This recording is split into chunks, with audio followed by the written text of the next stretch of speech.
Bro, this is gonna sound crazy, and I don't even think you old enough to know these artists, but Hmm. I was in Miami as a young dude working with Betty Wright, Cameo, Phyllis Hyman, the Bee Gees. It was the stars, bro. Gloria Estefan and the Miami Sound Machine. Like these are mega platinum artists that I didn't have a grasp on what I was doing because I was just those were the Miami people, and I was there and I was just working with all of them.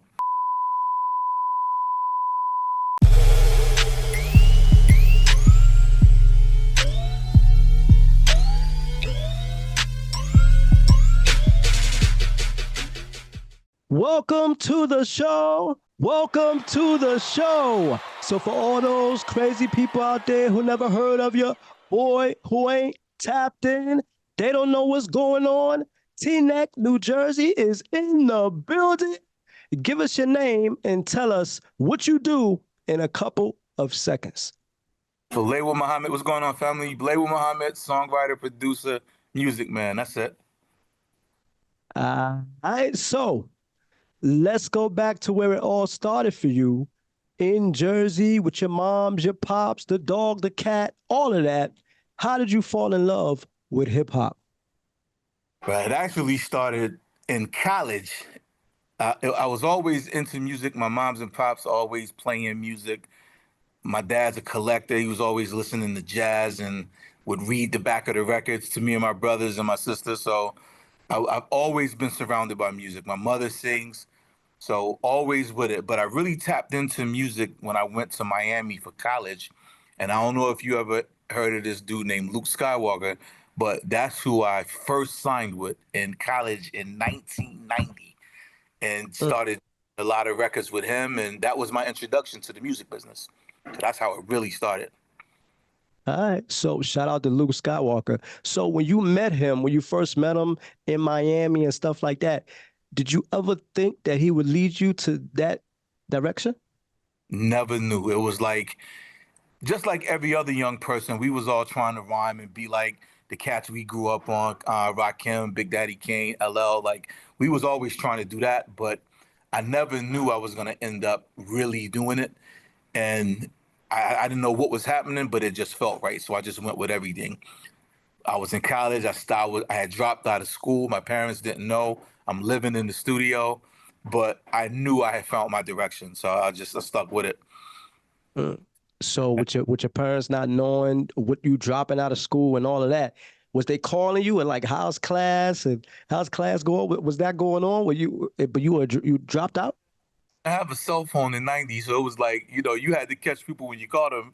If you called the dorm room and I didn't pick up. It was just like I'm in class.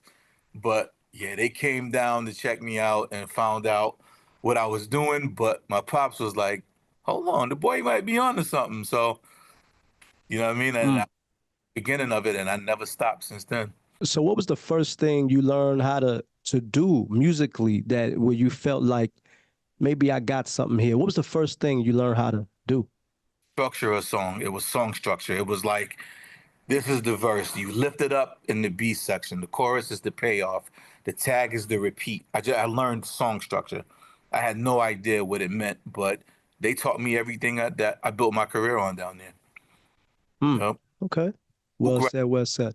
Oh, go ahead. Say it again. Luke Records. That was the. A lot of people don't know that, but that was the beginning for me. In Mm. Miami, Indy, the whole different planet. So let me ask, when he signed you to a deal at that time, you were young, 19 years old. What was the deal like? Was it a 360 deal? What is it? Was it a fair deal? Was it something where he was, I don't know, was he raping you or was he really giving you an opportunity? It was an opportunity. I took a spanking, but it was an opportunity because I learned so much. I didn't, Mm. really, all I needed to understand the business.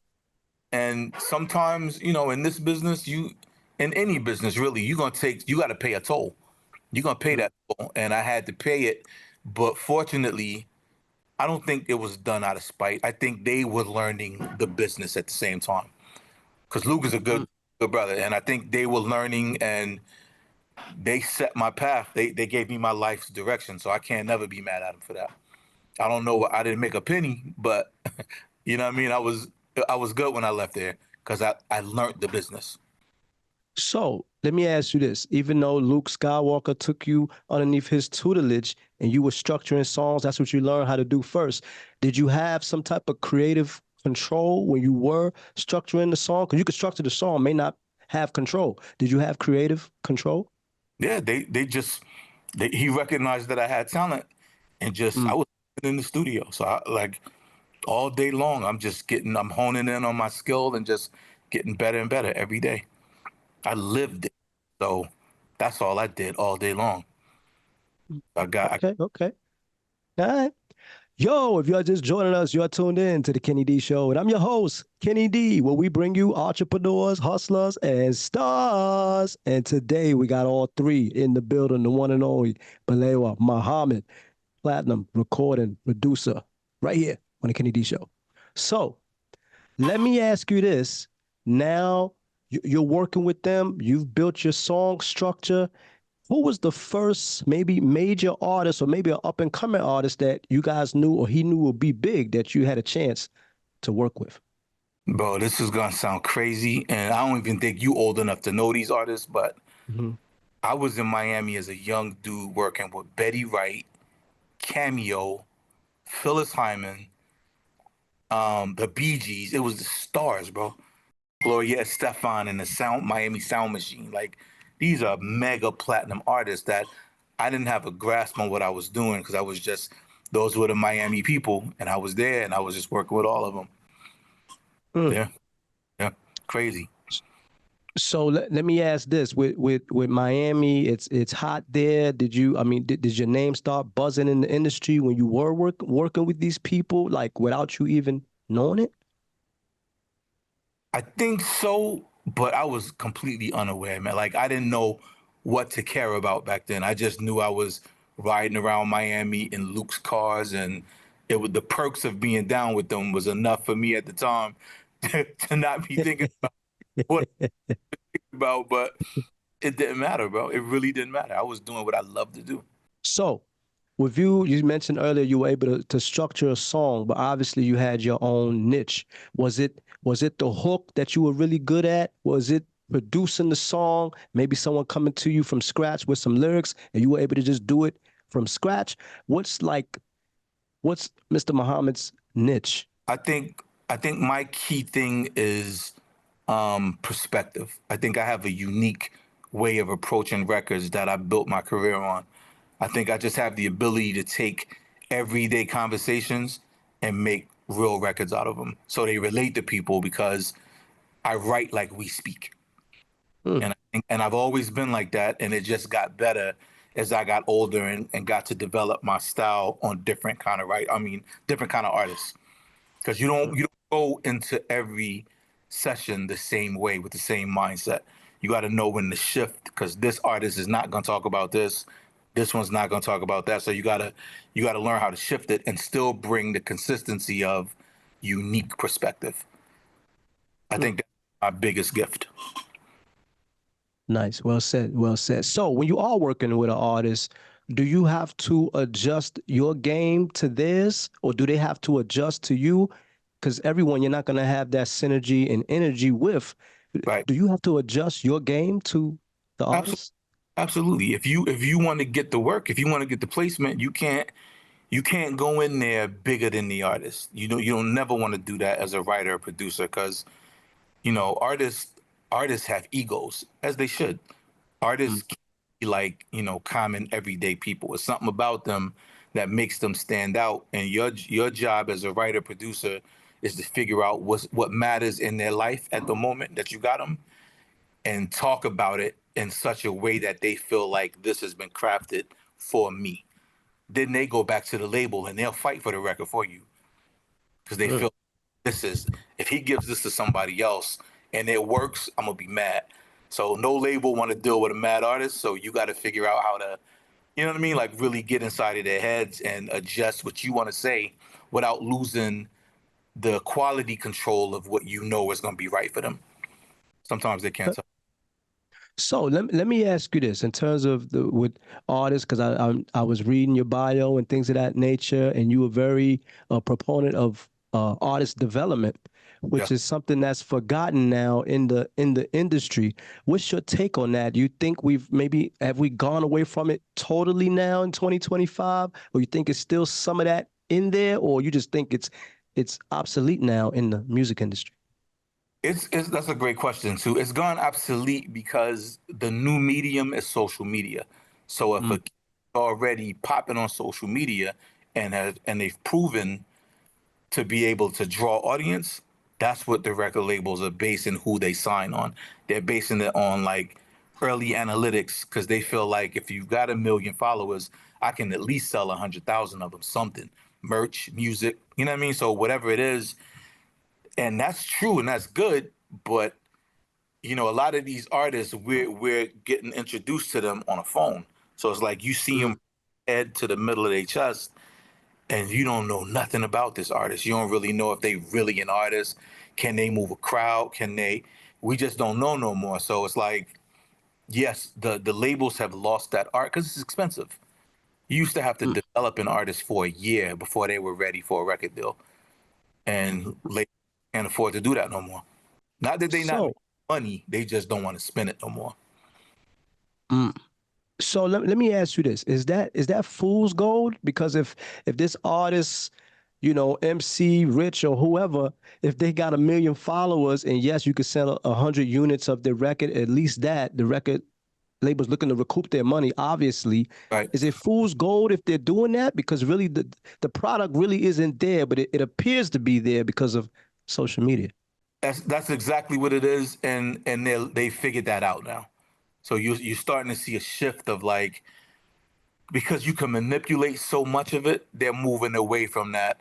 I got this social media following. Well, what's your how much are you performing in your hometown?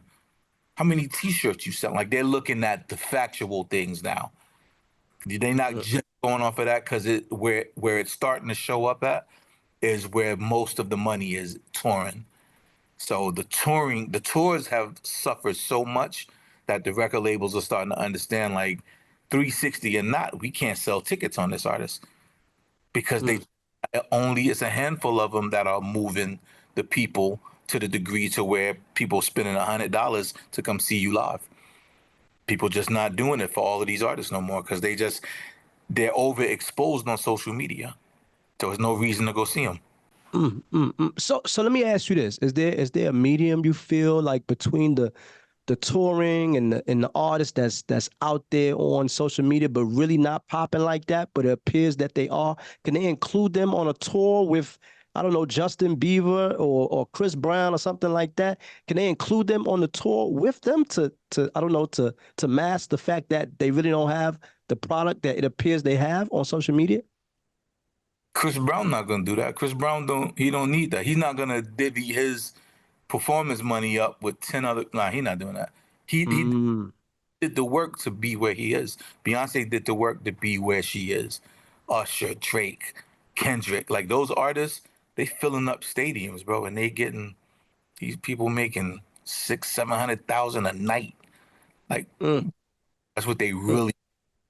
So if it takes me a year to develop an artist that'll qualify for that, I'd rather do that. You know what I mean? mm. Like that's what I'd rather do, because then you're in it for the longevity. So, Balawe Muhammad, even though you have your name is out there in the industry, you've been doing your thing for a long time, one of the pioneers in the game, working with Chris Brown, uh, Keisha Cole, Ruben Studdard, those names to name a few. Do you still get starstruck sometimes when you get an artist? I never did. That happened to Mm, me a couple times. Like I was starstruck when I worked with Whitney, God bless the dead, Luther, God bless the dead. Certain artists, like if I grew up on them, then when I got to work with them, I was like, yo, like I couldn't get Whitney's vocals because I was just on some young boy shit. I was just like, could we get that again? And but vocals. Babyface ended up sharing credit with me on that Whitney record because he had to cut our vocals. I was Mm, too get it together. So yeah, mm, but not mm, not for most artists. I just be like, I be thinking about the single. Like I got to get this single. That's all I be caring about. Like how do I get the single? Because that's the last mm. really make money, radio, for writers and producers. So let me ask you this: when it comes to the writing, the split sheet, Hmm. is it tough to bring the split sheet in the studio session? I've heard rumblings where people artists don't want you bringing that because you get to divvy it up right then and there. Is Mm. is that a fact in the music industry? It's tough to bring the split sheet to the session? It is. It's just awkward because how to divvy up the record is really up to interpretation. And if you're in, say you and I are doing a record, right, and you bring the Uh, artist, and the artist has got a best friend that they go everywhere with, and we writing the record and we killing it. And so you and I are really writing the record, but the artist's cousin or whatever is like, "Oh, you should say such and such," and they put a word in there, and then mhm, songwriters or nothing, they don't have anything to base that on. So there's all of these terminologies floating around like Euro split, and the Euro split is just like everybody in the room divvies it up evenly, and that works sometimes if everybody is putting the ideas in. But certain things just don't work. Like this is what I do for a living. You just here because you here, but if you disrespect the fact that that person is here because they close to the artist and pull out the split sheet, it's like if you're respected enough to be able to be kind and say no, it's no problem. But if you knew and you in the session with somebody popping and you pull out a split sheet and that split sheet don't go the way the artist think it should go, you're gonna lose that placement. So then you gotta ask mhm, yourself like 10% of a hit, 100% of nothing. You know what I mm, mean? So it's like I've been fortunate enough to where I only had to deal with that like 2 or 3 times in 26 years where somebody just said some crazy like I'm like what? But it didn't stop me from getting the split sheet signed, but it made for an awkward situation. But do mm, get your split sheet signed in the session. But mm. just move about it. Just be like, yeah, let's because you got I mean it's gotta get done. Okay, okay, okay. All right. Yo, if you're just joining us, you're tuned in to the Kenny D Show, and we are here with the one and only, that's right, platinum recording, record producer, and songwriter, Balawe Muhammad, right here on the Kenny D Show. So let me ask you this in terms of songwriting. How do you know a good songwriter, maybe like a Bow Wow or something like that, to maybe a R. Kelly? How do you know who's a good songwriter, the difference between a good songwriter and a great songwriter? Great question. Great question. Um, let's start with R. Kelly. You take a cat like R. Kelly that birthed almost everybody that writes that came post R. Kelly. We all studied him. My Mm, Dante Austin, like everybody, what he's dealing with legally aside, he's a musical genius, and he was the dude that shifted the conversation in the same way that let's take a Jodeci, the way Jodeci shifted what R&B sounds like. Kels shifted how girls was receiving the R&B love language. He thugged it out. He thugged it out. So and it made it to where the common conversation that we was having on the street, he wrote like that. So mm, Kel, I think in the last 20 years there is no R&B writer to compete to R. Kelly. There is nobody. That's just a mm, fact. Nobody will tell you that. There is nobody. There's been a lot of insane writers since him and prior, and before him. But much like you, like Stevie Wonder, guys like that are like the bar for so many things. When you can hear them in a lot of different people, when I can hear who a writer studied, that tells me, oh, that's a great writer. Or if they say something and I just be like, ooh, that's a line right there. Like when I get that feeling when I hear writers, that's how I know. And then mm, sometimes just like somebody got lucky and caught a record. But the great ones, they stand out because they keep doing it. mm. Okay, okay. So one of the things that kind of stood out to me, I was checking you out, doing my due diligence a little bit.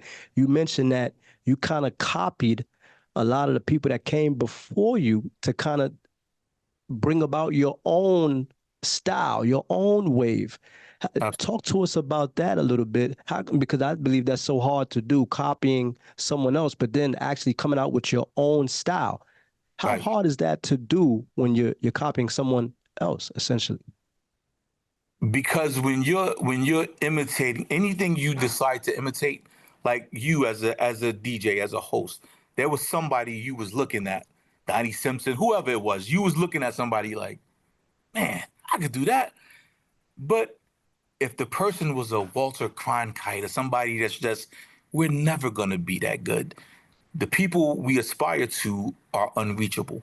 And in your attempt, in my attempt to sound like Stevie, to sound like Billy Joel, to sound like R. Kelly, to sound like Smokey Robinson, Babyface, in my attempt, I accidentally merged all of that. I didn't know it was my style until I just had this thing that people started hiring me for. They would Mm, hire me. It's been called a lot of different things, but I didn't know when I had honed in on my thing. I was just doing, because if you copy too tough in the era I came up in, then you didn't get hired. That person, you just reminded people to go hire that person. So it was mm, like I just accidentally, and I think everybody does that. You aspire to greatness, you miss, but when you miss it, it's this other thing that's great because you shoot because of what you were aiming for. And I was going at them guys that you'll never be as good as. I'll never be as good as Stevie. I'll never be as good as R. Kelly. I'll never be as good as Billy Joel, Babyface, geniuses. But in my attempt, I got pretty close and built a career on it. mm. That makes sense. So, wow.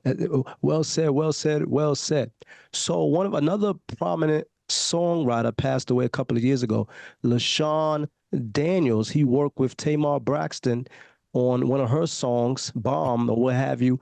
Did you ever get a chance to meet him or maybe even work with him, co-write on a song, on a project with Yep. LaShawn Yep. Daniels? Yep. LaShawn's from Jersey. LaShawn was just one of them guys, man. He just understood it. He was one of the writers that I always felt like I was in competition with certain dudes. He was one, Harold Lilly was one. Not because it was, competition. It was just like I would hear something they did and be like, oh man, I gotta get to work. Cause he was locked in with LaShawn was locked in with Rodney Jerkins. Harold Lilly was locked in out in LA with I think Warren Campbell. So Mm, I was with KG and Eddie F. So everybody was distant and in their camps, but we was hearing each other's work. We would hear each other's work, and I wasn't worried about the other dudes. They was like, nah, because I wasn't really. They was dope, but I wasn't really sweating it. But LaShawn and Harold Lilly was the two, and Jonte Austin. Them dudes was like, oh, they writing, and that's what it keeps you sharp. But mm, God, bless that LaShawn was a good brother too, good brother. mm. Yeah. So let me ask you this: when you are writing and you meet a guy like LaShawn Daniels who is on your level, do you guys compare notes with each other, or do you talk to him and like, yo, I wrote this better than you, or I do a better hook than you? Does that go on in the industry? Absolutely. Oh, it's Mm, terrible. Look, we talk to each other crazy, but it's like it's sport. It's sport because it's like I was never gonna get on the projects he had his arms around. Other mm, writers never gonna get on Jaheim. That was mine. You know what I mean? Like, certain artists was just like they was like, man, I got a record for such and such, and we just be like, I'm sure you do. But mm, it was we were protective of the things that we developed and admired each other for the things that each were doing, and we just kept each other sharp. That's the way it's mm. supposed to. Yeah. So do you think, in your opinion, Balawe, that maybe a songwriter is needed for a R&B singer and a rapper? They always need a writer. That way, maybe even though they might be a dope artist like a Drake or something like that, they still need other ideas. Because I might be thinking something different. You might be thinking different. LaShawn might be thinking something different. Do you think an artist always needs a songwriter in their back pocket? I believe so. I believe Mm, so. If you want to be effective at the kind of consistency that this business requires, even with great songwriters, we collaborate with other writers sometimes because it's like I know when I'm tapped out on a record. If I'm tapped out on an idea and I gave it my best, I don't try to finish it just so I can control it. I know what go to that are better than me at hooks, that are better than me at bridges. Or if I wrote the hook and couldn't catch the verse, I know who to go to collaborate with. So artists got to go out and live so much life that they're good to bring back topics to you because they go and for 4 months they're all over the world. So they see new things, new experiences, and they come back. And the first thing you learn as a writer is how to be kind of a therapist. You learn how to just sit and listen. And if it takes you 3 days to just listen to everything the artists want to talk about, and you just make mental notes like, oh, that's a song. Oh, that's a song. Sure. You learn how to do that because that's the job. But artists, even the ones that can write, will tell you collaborate. Well said, well said. That they lean on for sure. Okay. All right. So you have worked with some very good artists, as I mentioned before, Chris Brown, Kelly Rowland, Angie Stone, before she passed away. Who did you have the best energy with, maybe synergy with, when you were working with them? Obviously, they were all great. But in your opinion, who did you have the best connection with as an artist and producer, songwriter, collaborating? I'm going to say best to Britney Spears because of her willingness to just be like, Britney was one of the first mega pop stars that I worked with that understood where pop was going. So she was bringing in black writers, black producers, black videographers, and she brought you into her life. I was with Britney when she went and picked out a plane. We was in the studio. She was like, I've got to do something. You want to come with me? And we go, and she was like, and plane. And I'm like, yo, the hell is this? But it was, she was an open book, and that allowed me to catch life-changing records with her. Because she was at the status to where she could have been different. And you would have had to sit the record in, but she was just like, nah.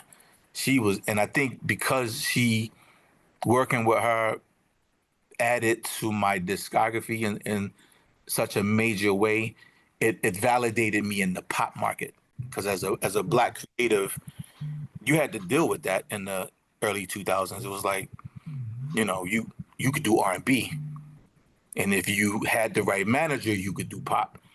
And I happened to have both. I had the right management, and I was working with a mega star that was open. She wasn't on some superstar, whatever. So, I would say her. Yeah. Okay. So you recently worked with Mooney Long on her album. What's up with that? How did that go? Was it a lot of hours in the studio? Was it a great synergy between you two? How was it working on the Mooney Long album? It was dope, man. Money is really first and foremost a songwriter. Money was a songwriter came up in the same class I came up in, but she was on the West Coast, but was catching major records. So she understands it, and it was very easy, man. It was like 2 records, and she knew exactly what she wanted to say. We just threw lines and back and forth at each other, and the session, we did both records in 2 days, and that was it. Next thing I knew, the album was out. But simple. Money's a writer, and is a unique vocalist too. Dope singer, but more than being a dope singer, she knows how to just sound like her. She figured that out from being a writer and knowing how to camouflage and morph into who you're trying to sell a record to. So she's got so many voices she can access. She did all of that and found hers in the middle and cut through with ballads. Money caught ballads, which is very hard to do now. She caught a couple hit records with slow records. Yo, this your boy Kenny D. Hey, didn't mean to interrupt your show, but I just wanted to take a quick minute, just to let you guys know. If you want to see more dope interviews like this one, that's right, you want to go on YouTube and go to The Kenny D Show Live, all right? And also, don't forget about our website, thekennydshow.com, all right? We got you. Yo, I'm done talking. back to the show. So let me ask you this question, because people aren't really doing ballads anymore. Shout out to Lizen, who's an independent artist out here. What's up? Do you ever see us going back to the love ballads as before, singing about love? Yeah, Do you think now that people are searching for great music that maybe we'll go back to it now? yeah, yeah. Because dudes are still dudes, girls are still girls. Girls act like us when it's time to go out and party and do all of that, but when they go home, they're girls. Mm, They want a certain kind of way, and the records to make. That's why Summer Walker's so big, because Summer Walker makes girlfriend records. mm, You taking me through this. I love you now. It's like all of those emotions. We still people. You know what I mean? So even though we're all cautious about how we deal with each other, and it comes across in the record choices and the record selections, underneath all of that, dudes still want girls, girls still want dudes, and everybody, especially when you're young, you're going through those emotions. And that was the beautiful thing about the 90s and the 2000s. The records were there for all of the emotions. Now everybody's just on some like get money, which is dope, but that's not real. You know what I mean? Like we have emotions that we need soundtracks to. So it's coming mm. back. It's coming back for Okay, sure. okay. So give me Balawe Muhammad's top 5 songwriters in the industry, maybe of all time, that you feel is on your list. Who is Balawe Muhammad's top 5 songwriters in the industry of all time? Stevie Wonder, R. Kelly, Billy Joel, Babyface. I'm gonna say Dream. I'm gonna say Dream. Mm. Yeah. So wait, I like the list, but Neo ain't on the list. Chris Brown ain't on the list. Verse Simmons ain't on the list. I think Chris is such a, and Chris is a fire writer. Let me be clear about that. Chris can write, but that dude is such an entertainer that Mm, I don't. I think 70% of why he's filling up the seats is the songs be dope, but it's him. Like mm, Roja, you ever? I don't know what. Sometimes I don't even know what she be talking about, but she makes everything sound good. So I think some Chris Brown is some of that. Like Usher has better records than Chris Brown because I know all of them records. I know, I know his hits. I know Chris Brown's hits, but he's got 400 records, man, and he's such a big artist that I don't think it matters. mm, I don't. Though, nah, he's not in mine. I think of underneath R. Kelly of the modern writers, you got to give it a Dream. If you really study discography and study where he's been able to matter, insane, bro, mm. insane. But it's so many dope ones. I would say that would be my Rushmore. Yeah. Okay, okay. So recently, there's a video being played around now. Your fellow Atlanta guy, T.I. Tip, he stated that some of the artists are kind of, I guess, I want to say overrated or over, overflow with hype, overrated. He stated that 50 Cent, if 50 Cent lived in the Midwest, he would be like Nelly. What's your thoughts on that? Even though Nelly has 2 diamond albums or what have you, he feels like they would be on par, but because he's a New Yorker, they blew him up bigger than what he should be. What's your thoughts on that? That's his opinion. He's entitled to that. I think you take a guy like 50 and you take his story. I think the first problem with that statement is comparison. Nelly is genius in what he did.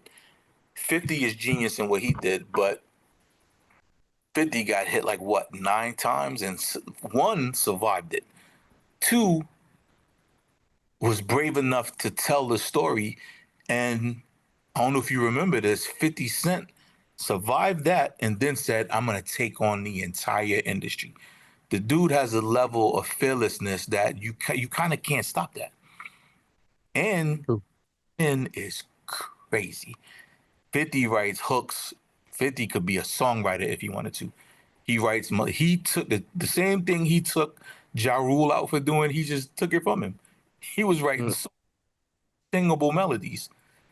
So I think all of the Southern cats have a position that they hold on to, that they've been feeling, and that they're right to feel that way. But I think Nelly sold a lot of records. I think 50 sold a lot of records. I think the story, Nelly didn't have a story comparable to 50's story. So 50's kind of like a superhero. Nelly's a athlete rapper. Like, he's super dope, but that story is half of 50's celebrity, his celebrity power. Mm. You know what I mean? Okay. Like, yeah.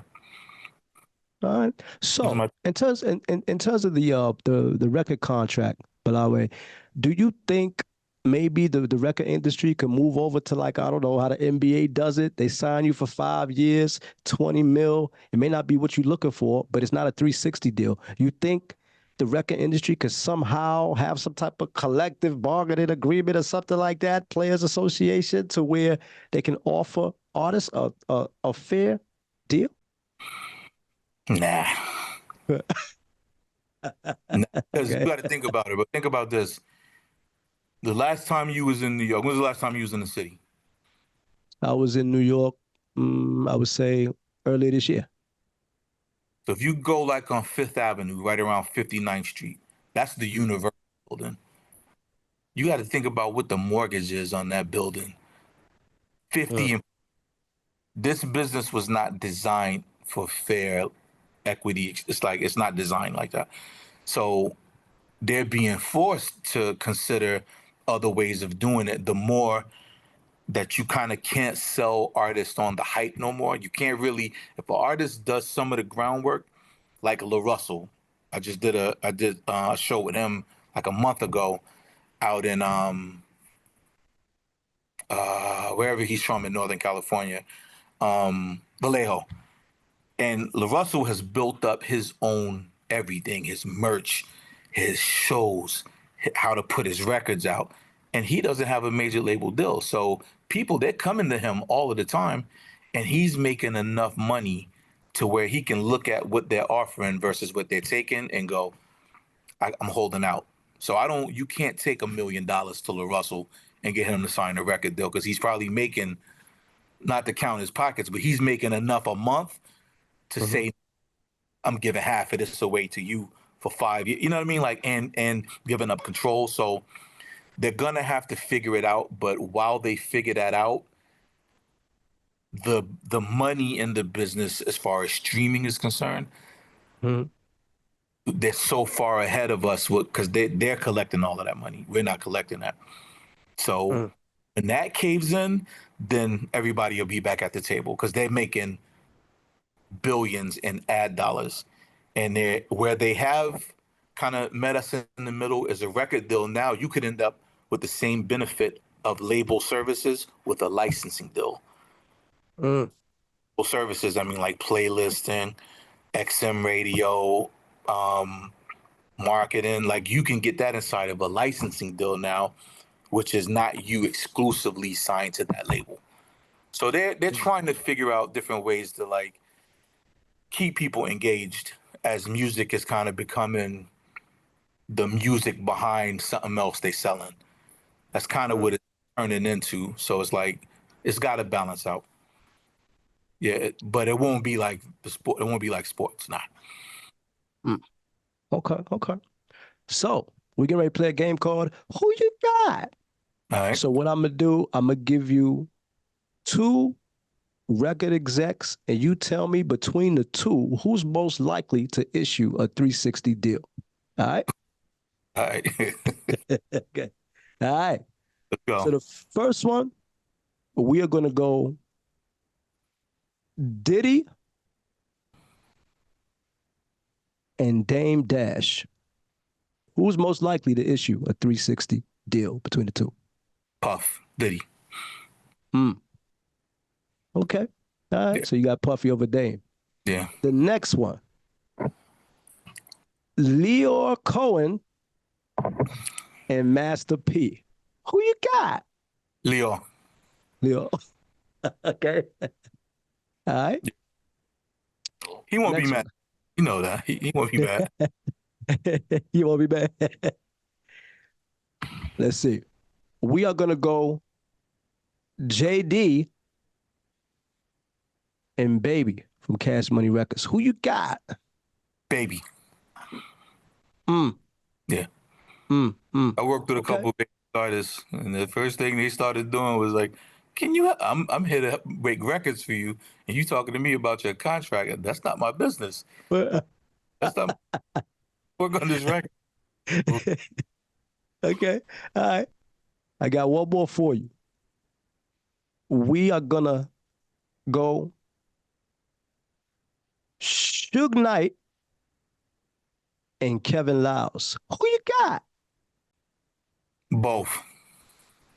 Mm. There's got to be one. I mean, if it's a tie, it's a tie. Go ahead. If it's a tie, go ahead. A whole tie right there. Tie. Tie. Yeah. All right. So since you got a tie, we're gonna do a tiebreaker. We're gonna do one more. All right. We're gonna go Rick Ross and Gucci Man. God, who's more likely to give a 360 deal? Gucci. Mm, Yeah. mm. Okay, Yeah. okay. All right. Well Yeah. said, well said, well said. Okay. You So, just did some research. You must know some things. That oh, was good. Like that was a good selection. a little bit. I know a little bit. I know a little bit. So,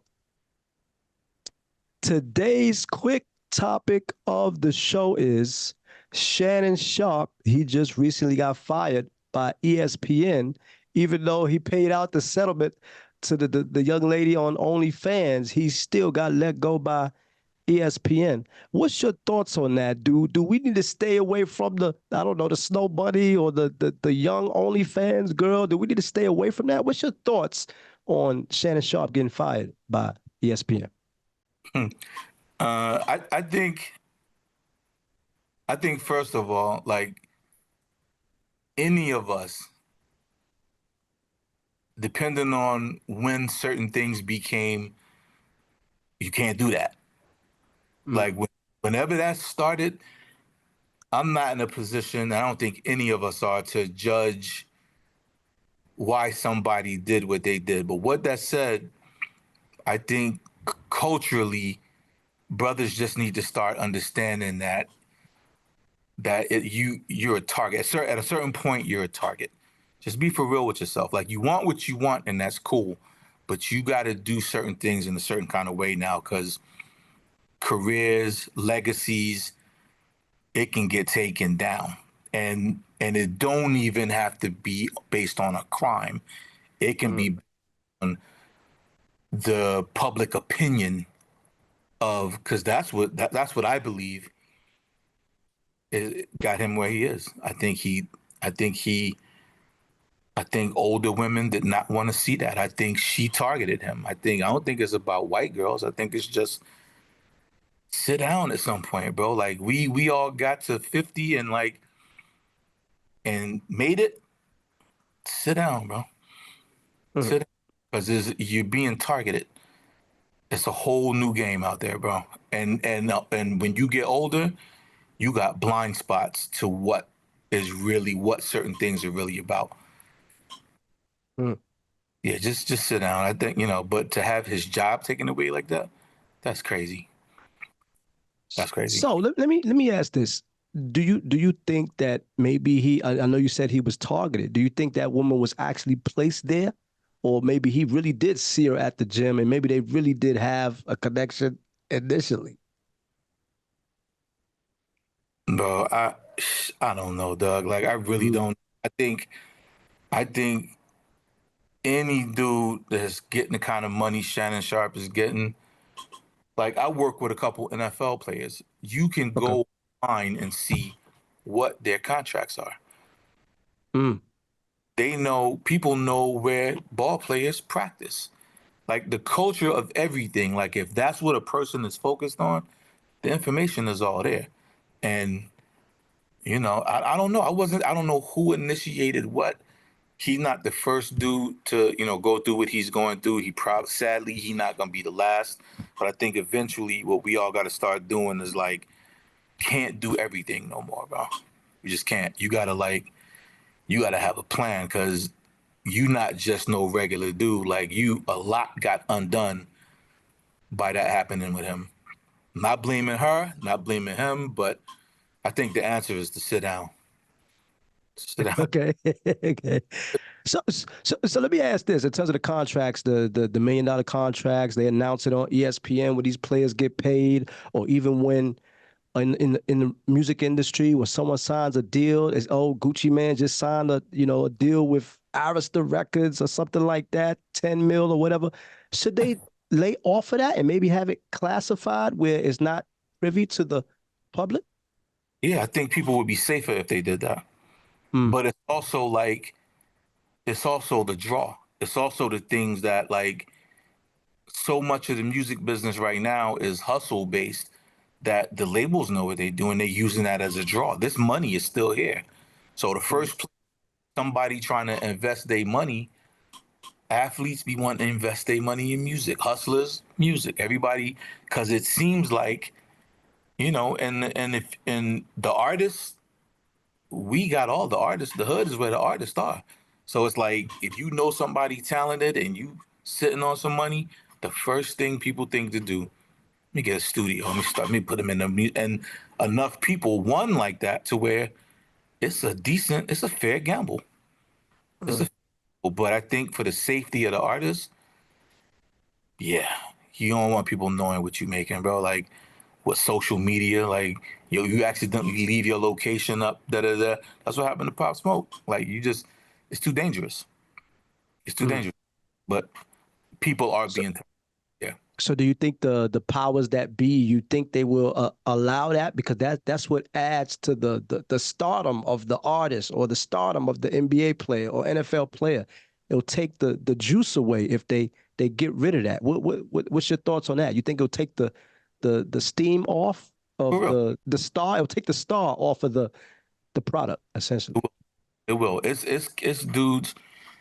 It's parents right now with a kid that's just starting Pop Warner football, and they got a plan for that kid because they're Mm, looking. My kid is good at 8, and they looking at it and they keeping the stats and they doing this because they understand the money starts at college now. Where before it was you had to go pro. The money starts in college now. mm, So you start getting money in high school technically. So it's like, and people are doing that. It's becoming a plan for people because they understand the dollars that are there. So on one hand, it's a lure, like you said, but the other hand is you are gonna be targeted. But at the end of the day, nobody's making nobody do nothing. I think Shannon Sharp just saw something he wanted and did what he did, and not thinking that was going to be the ultimate consequence. He mm. couldn't, he wouldn't have done it had but you know, Okay. Mm, okay. All right. So what's next for Balawe Muhammad, Mr. Platinum recording producer, singer, songwriter, whatever? What's next for you in 2025 or what have you? What do you have coming up next? man, I got two artists that I'm really excited about. I got a country artist named Brandon Conway. You may have seen him. He went on TikTok a few years back and sang a Michael Jackson record and went crazy, like 35 million views. So Mm, his coming, excuse me. We just did a deal with Teddy Riley on him. So Teddy's my partner on Brandon Conway. And then I've got a soul singer to, back to your point about bringing back meaningful R&B. This dude is going to be a problem. Sean Louisiana. Um, the guy sounds like a mixture, like a real mixture of Sam Cooke and R. Kelly. And mm, got some Snoop has got him on some choruses for some new projects he's working on. So both of my artists are really getting attention. Um, that's really my focus right now, man. And after both of these guys are signed, I want to get back into writing more. I want to kind of, because I've been out of it for a year or so, just focusing on the artist. So mm. that's what I got coming. Some more film work. I was doing a lot of film score in the last 2 years for BET. I got some more of that stuff coming, and yeah, that's it, man. Just like feeling real good about them. I feel like I have two artists that are gonna matter, not just kind of get in. They really gonna matter. So I feel real good about it. Okay, okay, all right. So for that young boy out there looking the next, I'm sorry, looking to be the next Balawe Muhammad, for that young girl out there looking to be the next Balawe Muhammad, what would you tell them if they wanted to get into the industry as a producer slash songwriter? Don't have a backup plan. Mm, Don't have a backup plan. You got to brace yourself for the uncertainty of this business. Brace yourself for how much work it takes to really get this done. Learn how to set your gratification to a later date. Don't need it every day. You won't make it in this business. And don't be disappointed by no. Like, because you only really need one good ally in this business, one person of influence that sees the vision, and get good at it. Don't rest on the fact that you know a few people. Get really good at it. If you're a writer, don't start presenting your records until inside you know they're right. If you're a producer, put your beats up against the best guys doing it. And if you're not better than them or just as good, you're not ready yet. mm, Really work, get ready, and don't quit. And when it gets scary, don't if you're gonna quit, if it getting scary will push you out of this business, don't even start. But if you mm, believe it and you know that this is what you're supposed to be doing, just don't quit. Don't quit. I don't know who said that, but the biggest thing you can do is not quit. My breakthrough was 2 or 3 days after one of the worst days of my life, and I was kind of like, "Damn, this is a wrap." Like I had it, now let it get away, but I just couldn't quit because I literally did not have a backup plan. Dropped out of mm, college. I'm not saying drop out of college. I'm saying if this is what you're gonna do it to death. Really do it. mm. That's really the Okay. thing. All right. Well said. Well said. So, if it's an artist out there up and coming, or even not up and coming, they in the industry now, they looking to work with Balawe Muhammad. How do they get in contact with you if they want you to do some songwriting, some producing, or what have you? How do they get in contact with Balawe Muhammad? But my socials are the same. Balewa, Balewa underscore Muhammad, Muhammad. And that's all my socials. Just hit me in the DM. I look at a lot of stuff. So when I see things that like move me, I follow the artist and I'll start watching them and I'll start going through their music and da da da. And and if it's special and you're mobile and available to come to Atlanta, do a session maybe just to see. You just got to be flexible. So I would say follow me, hit me up, send music, and when we kind of get in that place to where we need to run into each other, we will. We will. Mm, You know. okay, okay, okay. All right. So, for all those people that been rocking with you in Teaneck, New Jersey, from you being in Miami, getting signed to a record deal, working with Chris Brown, Kelly Rowland, Ruben Studdard, any final thoughts or shout outs before we sign off on the Kenny D Show? Man, everybody that ever let me crash on their couch, got me something to eat, drove me to a studio, picked me up from my man KG, Eddie F, Darren, Cliff, Lighty, my cousins, Faitha L. Mill in the Bronx. Like everybody that helped me from one step to the next, thank you. Because it was because of that I was able to keep going. It wasn't just on me. Nobody does this well by themselves. Everybody needed somebody at some point. So anybody that ever, the A&Rs, the people that picked my records, everybody, thank you. I'm still here. I'm gonna keep going. Mm, I'm keep okay. going. Don't stop. You All know? right. All right. I Stop. like that. I like that. All right. Yo, it was a good show. Tell everybody who you chilling with. Man, I'm chilling with Kenny D for the Kenny D show. Y'all know what it is. Balewa Muhammad, writer, producer, songwriter, singer, all of that. Like, check me out. All right, and that concludes our show for this evening. But before I let you go, I'd like to thank all my viewers out there for tuning in. And make sure you like, comment, and subscribe to the channel. That's right, you're going to subscribe and make sure you turn those notifications on. So when we upload videos, you are the first to get it. And last but not least, we'd like to thank the one and only New Jersey's finest. That's right, platinum recording artist, singer, songwriter, producer, Balewa Muhammad, for blessing us with his presence on the show. All right, see you next time on The Kenny D Show. You don't want to miss it. Holla.